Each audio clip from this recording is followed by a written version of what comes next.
que o tempo também, comunicação de liderança, Vossa Excelência tem 8 minutos.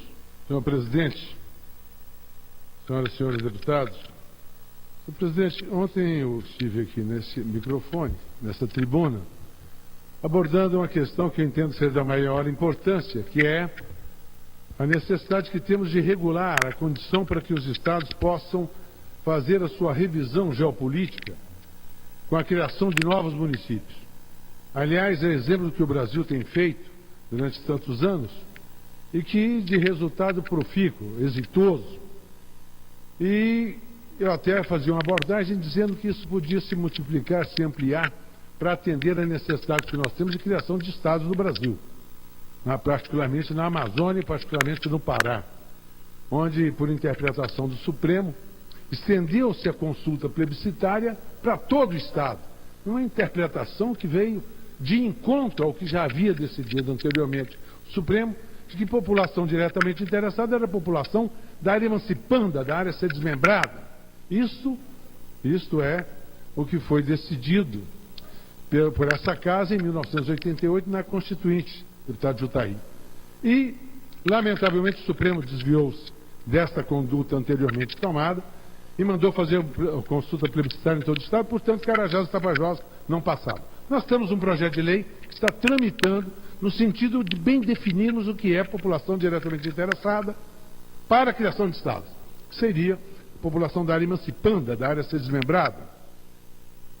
Mas essa foi a questão de ontem. Hoje eu volto com uma outra questão que eu entendo da maior importância para a Amazônia em particular, para o bioma Pantanal e Alto Rio Paraguai.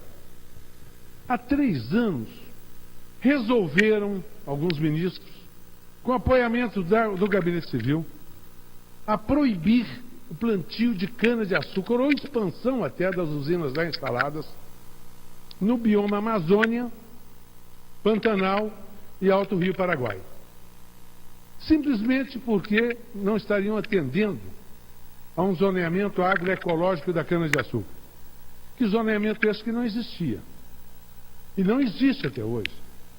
Que o projeto de lei do zoneamento da cana-de-açúcar ainda tramita na casa.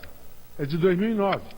Mas no mesmo 2009 saiu um decreto que recomenda ao BNDES que vede financiamentos para a implantação de novas usinas de açúcar e álcool na Amazônia, no bioma Amazônia e Pantanal e Alto Rio Paraguai.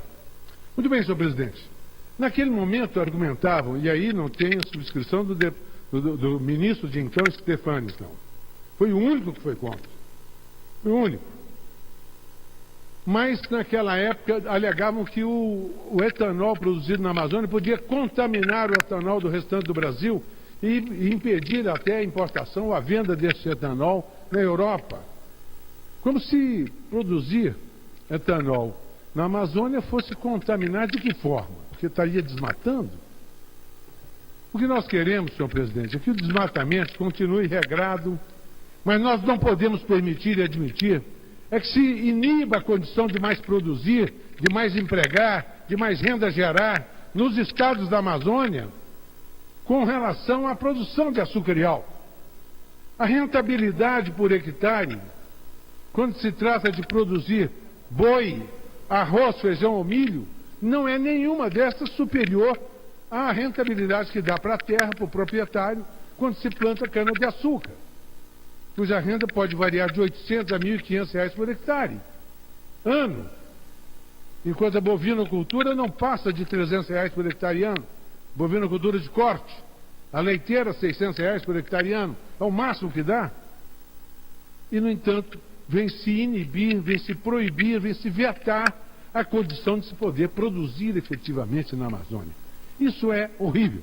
Mas nós já tivemos como presidente, como ministro da Agricultura, em uma outra conversa, há 3 meses, esperamos passar esse período eleitoral para retornarmos a esta questão, que não diz respeito apenas ao Pará, mas a toda a Amazônia e ao Brasil em particular.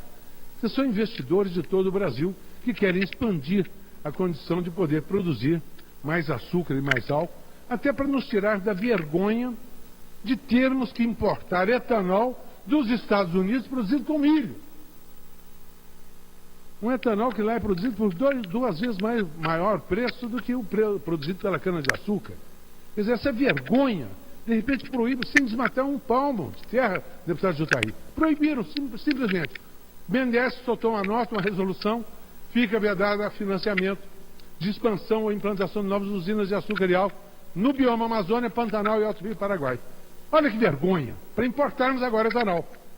Vamos que nós precisamos de parar com esses artifícios não fundamentados, razões não bem colocadas, que fazem com que venha um prejuízo deste porte para a nossa região.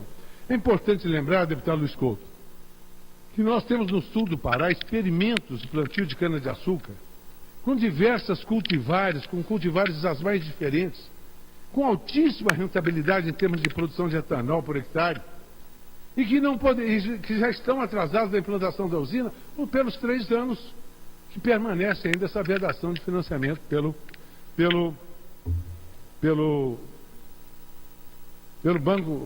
BNDES. Mas mais do que isso, não só pelo BNDES, é que na resolução que saiu, no decreto que sai, recomenda aos órgãos de meio ambiente de cada estado que dificultem, ou seja, que não liberem o plantio de cana-de-açúcar na região amazônica. E nós temos um estudo da Exalc, que é a Escola Superior de Agronomia Luiz de Queiroz, que constata haver no Pará 9 milhões de hectares propícios a plantio de cana-de-açúcar sem irrigação e sem ter que desmatar uma só árvore.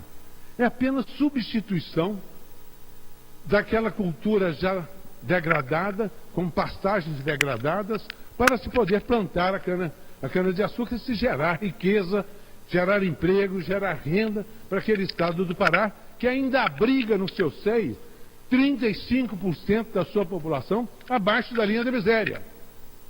Portanto, senhor presidente Luiz Couto, eu estou aqui apenas para dizer para os órgãos oficiais de governo, que é hora de revermos essa condição imposta de atrofiamento à Amazônia, ao Pantanal, não é? Que é hora de revermos essa situação em caráter de urgência urgentíssimo, que o Brasil reclama condições de poder crescer, não é? Alavancar sua economia e não depender de importação de açúcar e álcool que hoje estamos a experimentar por ineficiência de decisões ineptas, não é? Tomadas há 3 anos e que levaram ao colapso na na diminuição da produção do etanol, que aumenta o consumo por todo mundo e particularmente do Brasil. Muito obrigado, senhor presidente.